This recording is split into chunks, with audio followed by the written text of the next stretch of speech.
My favorite word in the English dictionary is the word tariff. I love the word tariff. You know, we're becoming rich as hell. You floated the idea of $2,000 rebate checks for Americans from tariff revenue. Who's going to get that, and when is that going to happen? We'd make it, I'm looking at it very seriously. But you can promise some Americans will get those checks? Oh, yeah, sure, I can do that. I haven't made the commitment yet, but I may make the commitment. It's been almost a year since that promise, and new research from the Kiel Institute for the World Economy shows the reality. Americans have absorbed 96% of the tariff costs, and the average American household will pay an extra $1,700 per year because of tariffs and retaliatory measures. Not China, not foreign governments, but you, American families and businesses. And I want to show you exactly how that's happened. So today we're looking at where we are 1 year later, how the tariffs actually rolled out, what impact they've had on prices and jobs, and who actually ended up footing the bill.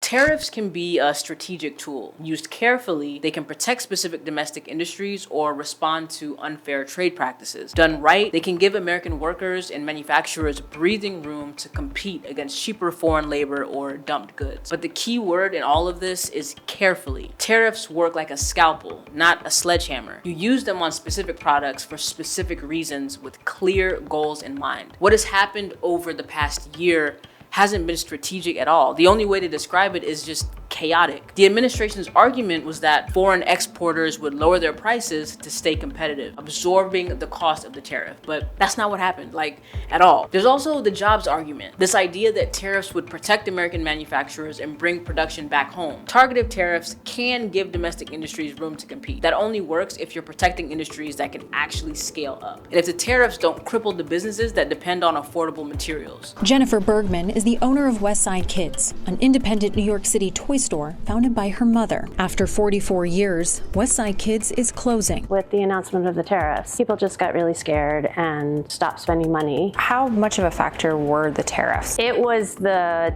final nail in the coffin. Since Trump's April tariff announcement, the manufacturing sector has shed 72,000 jobs. And it's not just manufacturing. In 2025 alone, US companies announced more layoffs than any year since the COVID recession. Over 1.2 million job cuts. Manufacturing costs soared across the board, and factories found themselves spending as much as $100,000 more per month on tariffs alone. The tariffs did not protect American jobs. They just made it harder for American manufacturers to compete. The president said that the tariffs would bring in trillions and trillions of dollars, but you look at the numbers of the U.S. deficit and the debt, right now, so far, it's a pittance. The national sales tax. That's exactly what it is. We're going to continue to pay an awful price as consumers and as merchants in the United States. The Kiel Institute analyzed over 25 million shipment-level transactions, covering nearly $4 trillion in trade. $4 trillion. And the findings are unambiguous. Foreign exporters absorbed only about 4% of the tariff burden. The other 96%, that fell on American importers, manufacturers, and ultimately consumers. That pain also showed up clearly in agriculture. Soybean farmers were hit from both sides. Higher input costs from tariffs and shrinking export markets as countries like China and India shifted purchases to Brazil instead. The morale in the farming industry, not just farmers, is the lowest I've ever seen. Everybody's on edge. The tariffs pass down to the consumer. Anything that comes from China that's on that sprayer, there's a tariff, and they're just gonna pass it directly to us. For many farmers, prices fell while costs rose. U.S. duties surged, extracting over $200 billion from Americans in 2025. Between Trump's inauguration in January and Liberation Day in April, Trump promised tariffs would liberate the American economy. He reinstated and expanded tariffs on steel, aluminum, and auto parts, imposed new taxes on Chinese, Mexican, and Canadian goods. And on Liberation Day, he announced new tariffs on nearly every country in the world, even uninhabited islands. China, the European Union, Mexico, and Canada responded with their own tariffs on American exports. One tariff will be followed by another in response, and so on, until we put common businesses at risk.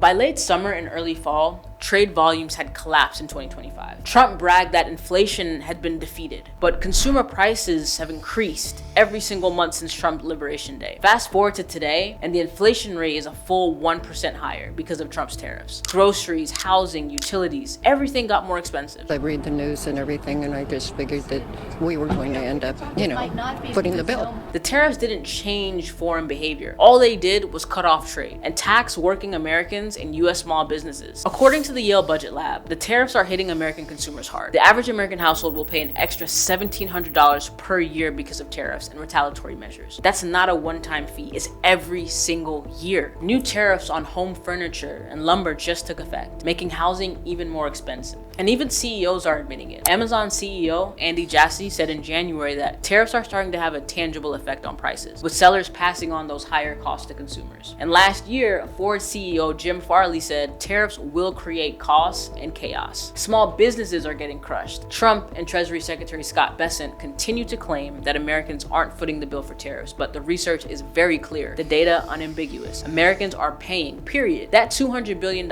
isn't coming from China or foreign producers. It's coming from working families who are already struggling and paying more for groceries. Last year alone, the average American household lost $2,120 from inflation. Farmers are losing export markets. Small businesses are cutting jobs or closing down. And meanwhile, Trump and his band of billionaires are profiting off of this chaos, passing costs down to consumers while getting richer and richer. In recent elections in New Jersey and Virginia, nearly 2/3 of voters said they were angry or dissatisfied with the direction of the country. Affordability ranked as their top issue. They sent a message. They're sick of broken promises and want leaders who will actually lower costs and not spike them. And there's one more thing worth mentioning in all of this. The Supreme Court could strike down Trump's tariffs any day now. Democratic attorneys general as well as small businesses across the country brought suits challenging Trump's authority to unilaterally impose these tariffs. The Trump administration is arguing it has the power to enact this trade war without Congress.